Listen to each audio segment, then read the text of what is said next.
75 episodes of my podcast. Let's celebrate. What? Welcome to the Joyous Expansion Podcast. I'm your host, Brett Dupree, scouring the globe to bring you stories of courage, passion, and resilience. If I could sum up this podcast into one word, I would use empathy. Now let's get inspired. Welcome to the Joyous Expansion Podcast. I am your host, Brett Dupree. Today is a special 75th episode extravaganza. Part of me wants to sing the Jamie Foxx song Extravaganza, but unfortunately I think I'm the only person who likes that song, or one of them. It's one of those songs, you ever had an album and you love a song and it's your favorite song on the album, but it's not the big one that everyone knows? That's mine from Jamie Foxx's album is Extravaganza. I love that song. I had one too many drinks, ended up in the embassy. Yeah, you never heard of it. The other one that is saved for someone else by As Yet. Love that song. But anyway, this is not about songs. This is about extravaganza. This is about celebrating 75 episodes of the Joyous Expansion Podcast. Roughly just over 2 years in the making. June 2nd is, I believe, when I first released my first 3 episodes of that disappointing, hoping for 20 views per episode, ended up getting less than 20 period, and downloads, and being very disappointed, and then continuing, and then faltering, and then re-energizing at the beginning of last year. And so far, so good. I mean, I'm not on 104 to 107 like I planned. I still missed a couple weeks or so. But I have 75, and honestly, only this is my 4th one of just being me talking. I think that's pretty good. I'm going to celebrate that accomplishment. Hooray, I'm very proud of myself. I've gotten decently far in my podcasting, and I've learned a lot. And so this podcast is mostly celebrating and answering no questions anyone's ever asked of me of what it's like to have 75 episodes of a podcast, what I've learned, and how I make my podcasts. I remember 2 years ago, or just over 2 years ago, when I decided to start a podcast. Somebody put on Facebook something along the lines of wanting podcasts for their podcast network. And I thought to myself, well, I remember a long time ago someone said I had a nice voice and that they could hear me on the radio someday. And I thought, you know what?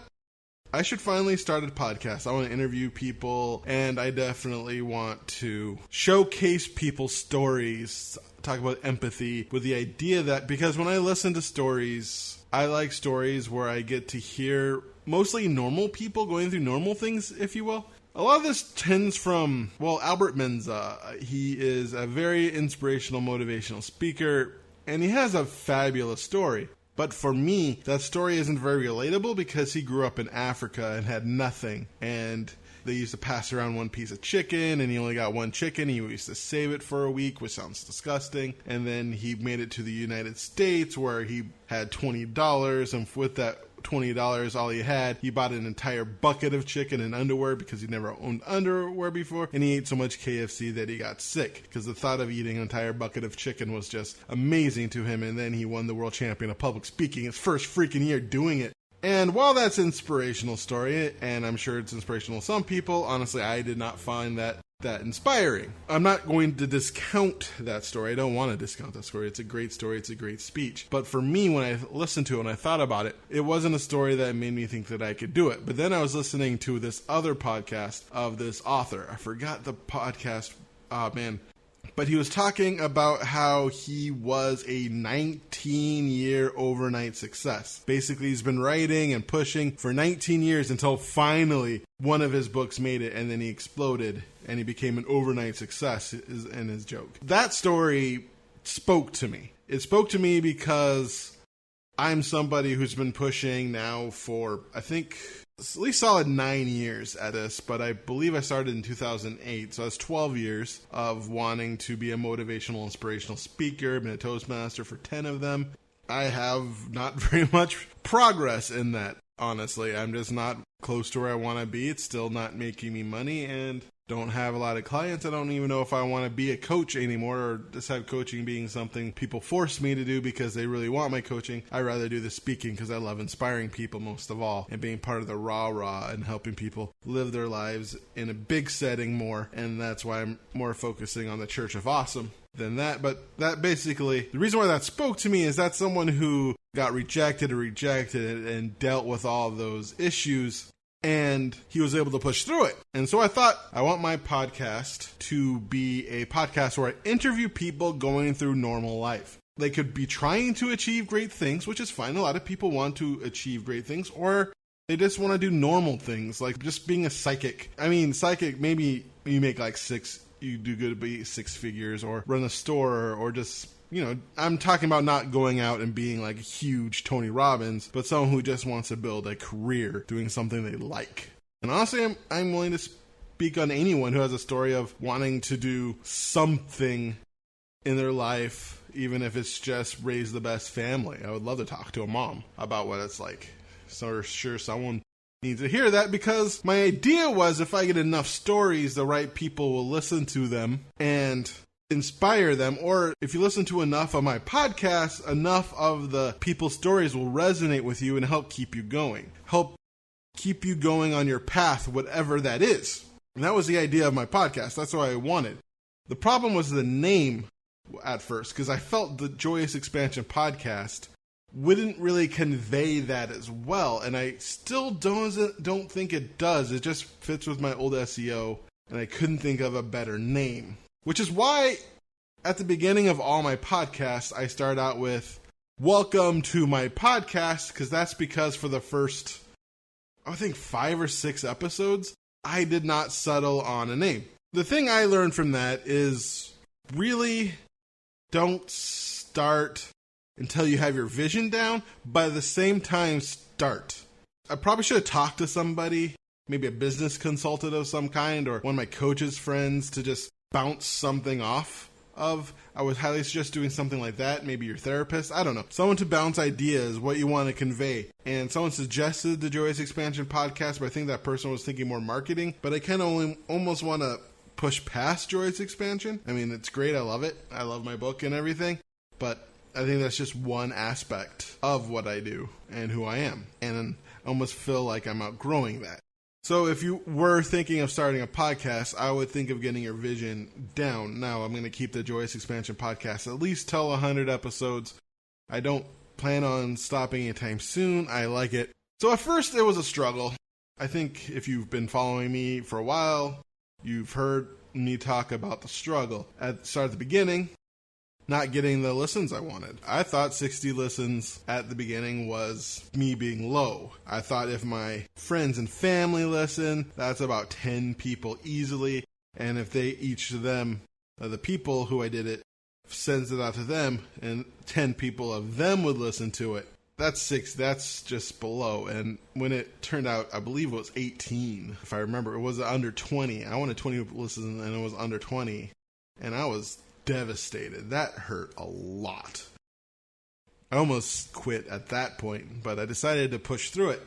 But it was hard. It was hard to find guests at first. It was very hard. Finding people, getting them to commit, and pushing it down. That took a lot out of me. I don't like asking for help. I hate the part of looking for guests.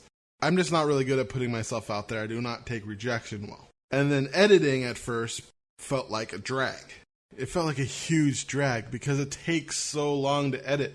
It takes at least 3 minutes per 1 minute of audio. Sometimes longer depending on the guest. If the guest uses a lot of ums, ahs, and so's, I's, you know what I means. At first I tried to keep some of them in, just to try to keep the person's essence. But one person was like, oh man, I said this so many times. And I thought, I'd rather have my guests sound like their best. And that's when I made a switch in my editing as well, was I did 2 things. I decided that I wanted to be a podcast where my guests sound their best, and I'll do their best possible in eliminating those ums and those ahs and their so's, those double words or parts where they're kind of rattling. Because a lot of times when people are talking, they will say something, and then they will say that same thing again. Because you know that time when I went out to the store, they do stuff like that. I just get rid of the you know what time when. So they sound like they are sure and confident.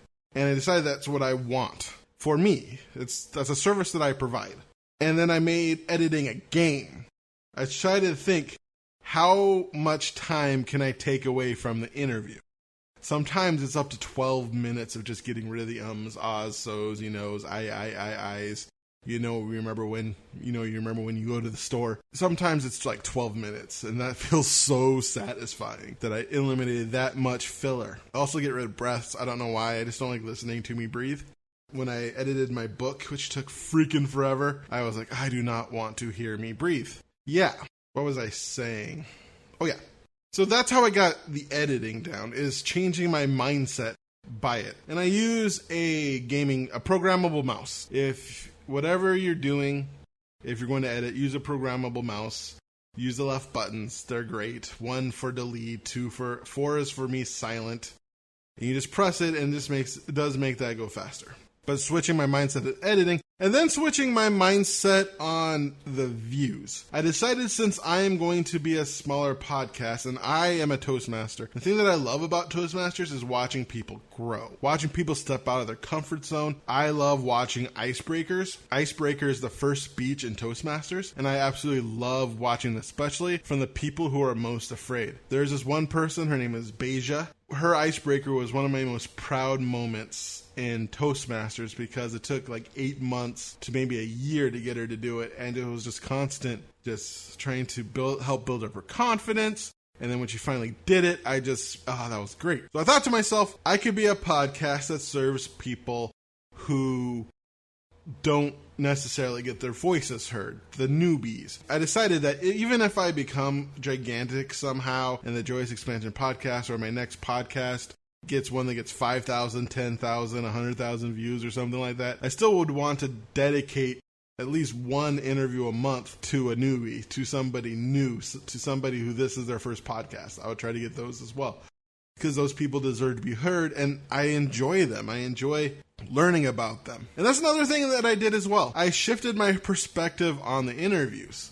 I think that's made my interviews a lot better. Shifting on getting to know them, learning their story, instead of interviewing them. And that came a lot per time. Some of the interviews early on kind of got away from me. There's one that I particularly do not like. I won't say which one because that's rude, but honestly, it's by far my least favorite interview. After that interview, I changed my email to saying I don't want an infomercial. I don't want an infomercial. I want your story. I want to hear who you are, and work on that. And when I get someone interested in my podcast, I send them an email. And this email has all the information that someone could ever need to try to be on my podcast, because people kept on asking me questions, and I don't want to answer questions all day and send emails because that's draining and hard. And so I have this really long email that answers all the questions that I can. Honestly, I can tell who's read it and who hasn't by the people who are ready for the 1 minute of motivation that's at the end. Which is an idea I had to see if I can promote it, make those little tiny videos. I got the idea when I did Explain to You, which had just a little tiny video to put on Instagram. I thought maybe one of these will go viral. None of them ever have, but I still like them. They're not as successful as I liked. Might as well call this the Not Successful As I Liked podcast, because nothing I've done has been as successful as I liked. But I still like doing the Minute of Motivation. The thing I said at the end of each episode about going back to your 8-year-old self has been a blessing and a curse. So something I came up with on the first episode and decided to keep on going so it sounded like I had a plan. And sometimes that causes confusion where people are literally talking to their 8-year-old self, and I don't want that. I have that in the email, but the ones who are still surprised and end up talking to their 8-year-old selves are the ones who I know didn't read. But that's fine. That's fine. That long email. So that is something I also recommend, is having an email that spells everything out. And the people who will read will read. So those are my basic idea of how going through my podcast in a getting guests sort of way. One of the best things I did was something called podcastguests.com, and becoming featured on that email gave me 50 prospects. And of those 50 prospects, I think at least 18 people came from that. But that gave me 18 prospects of at least, a bunch of people to email and then a bunch of people to do. So when it came to emailing other people or asking my friends and stuff, it just made that not become daunting because you want to get ahead in your interviews. That's one thing I really like about the recording. I use Zencastr.com. It's good now. At first, it kind of sucked because it has an automatic post-production, and the automatic post-production, sometimes we get to the point where they start overlapping, but they finally fixed that. It's finally kind of worth the $20 a month. I guess $30 a month because it uses Dropbox instead of OneDrive, which annoys me. I hope they switch to OneDrive one day because that will save me $10 a month because I don't use Dropbox, and OneDrive is just part of my Microsoft O365 subscription. So Zencastr has been fine, especially lately. At first, also, there was a problem getting people having good audio, and a lot of my early audios weren't the best. And that probably didn't help me as well. Podcastguests.com is something I highly recommend if you're just first starting out and you want to find guests. Go in there and messaging people. People on there want to be on podcasts, and so they'll message you back. I do have a lot of spiritual friends and done seminars and stuff, so I asked a bunch of those people. I like doing them in bunches so I can just feel relaxed. I'm just going to start my next bunch after this one and try to get it because right now it's June, I have through the end of August done, and I wanted to get through the end of December by August because I love football and it just makes things easier that if I don't have to, I can slow down a little bit. So I highly suggest doing that. Everything I've read said you should be a week behind in your podcast, meaning that this podcast that I'm putting out now that I'm doing today should have been done last week. That's a great idea. I'm very bad at that, mostly do the editing because I would have to edit twice. Maybe one of these Sundays when I have nothing to do, I'll do a double edit and then get to the point where I am a week behind.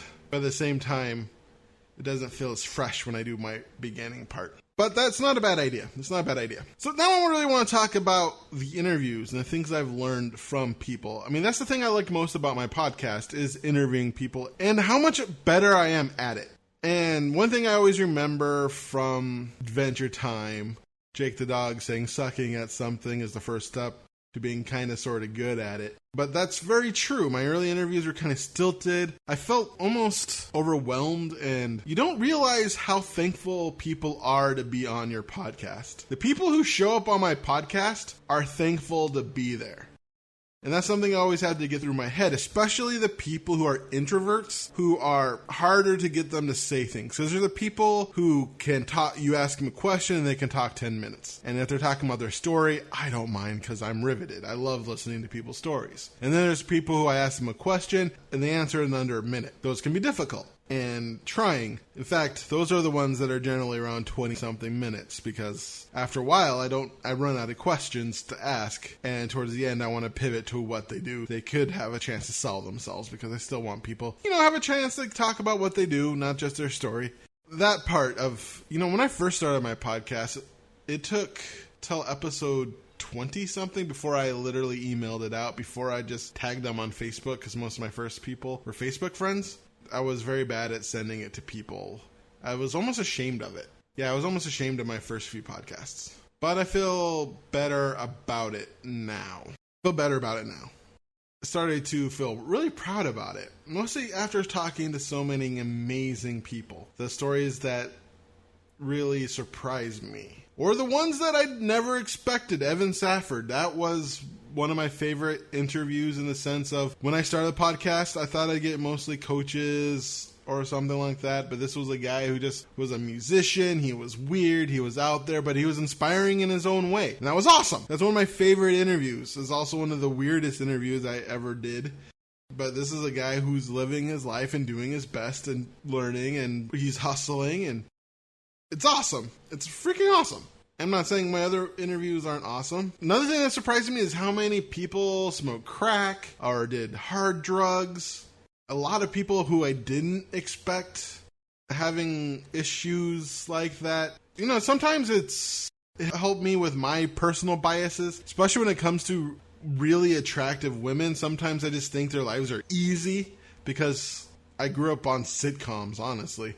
And so listening to these ridiculously beautiful women talking about being sex trafficked or being drug addicts, being like almost committing suicide, and you just recognize the fact that we are all human. We all go through our trials, and it doesn't really matter what we look like on the outside. We can go through things that are difficult and hard for us. That doesn't matter as much. What matters is we keep on going. Also, on the other end, how many people were practically, I would call it, say, Disney princess syndrome, where they live a pretty good life, but they're like, I want more. That's not bad either. I'm not dismissing it by calling it Disney princess syndrome. I just, that idea of like, wow, you have a great life, but you want more. But the thing is you have a great life, but it's not your life. It's a life that was created for you without really your permission, and you'd rather do this instead. Listening to those people triumph has been awesome. So I really appreciate everyone who's been on my podcast and been a guest on my podcast. It's been an honor for having each one, even the few that I'm like aren't my favorite. I still value their time and effort. I feel really bad for one podcast that just was not good enough to go on the air. Just the audio quality sucked. Her story was great, and I was really sad. But it was worse than Elysia Pitt's audio, which wasn't the best, or Julie Gray's audio, which was also pretty bad. This one was just unlistenable, and it was really bad. Unfortunately, she didn't interview later, but I felt very bad because she spent her time and effort. Because that's the thing about Zencastr, sometimes they don't sound the best, but when I listen to the post-production, it sounds fine. So I was hoping that would be one of those times. There's been a lot of ups and downs on the Joyous Expansion podcast. More downs than ups in some ways when I talk about where I wanted to be in 2 years. But to be honest, I am very proud of what I've done. I'm very proud of what I've accomplished, and I'm very happy that I've done it. I do not regret it one bit. I learned a lot about myself. I proved myself that I can be consistent at something, even if it's not going the way I planned. And I'm going to utilize that belief in pushing myself forward in other things that I want to do. And also I can see the value in, like, I got to interview William Hung. That was super cool. I never thought I would do that. The guy from American Idol. That was super cool. I never thought, so I have that memory forever and that podcast forever. But, even the people who aren't William Hung, talking to Amanda Webster, who I didn't know was such a big deal, and her story was just phenomenal. I think she's going to become big someday. And a lot of the people, I think a few will become at least big-ish someday, at least their niche market, and they'll look great because they just have great stories, and I'm just honored for each person who's willing to share themselves and be vulnerable on my podcast. It's just something special about being vulnerable and sharing yourself, and that's what I wanted my podcast to be, and I'm proud of the fact that I got at least 71 interviews with people where I try my best in doing that, and I'm getting better and better, and more people are showing themselves and who they are and being vulnerable with me and with the audience. And especially a couple interviews coming up, which one person was just surprised, the near-death experience person. I'd interviewed someone about their near-death experience, and every other podcast they talk about her near-death experience, and that's where all the questions was. But mine is different. I talk about how it affected her life and before and after, and because I want to know the story of it. What did it do for her? And so that's something to look forward to as well. But that's the difference between the Joyous Expansion Podcast and other podcasts, is I care about you, the person I'm interviewing. I want to know about your life and what got you to where you are and wanting to get there. And I know that will serve the audience. Be willing to suck. Go for it. The first step to being good at something is being bad at it. That's what it was like when I started my podcast. I wasn't good, and then I got better and better and better. As you keep on going, you will build those skills. Have the right mindset. Look for ways to shift your mindset when things aren't going the way you planned. There are no failures, only learning experiences.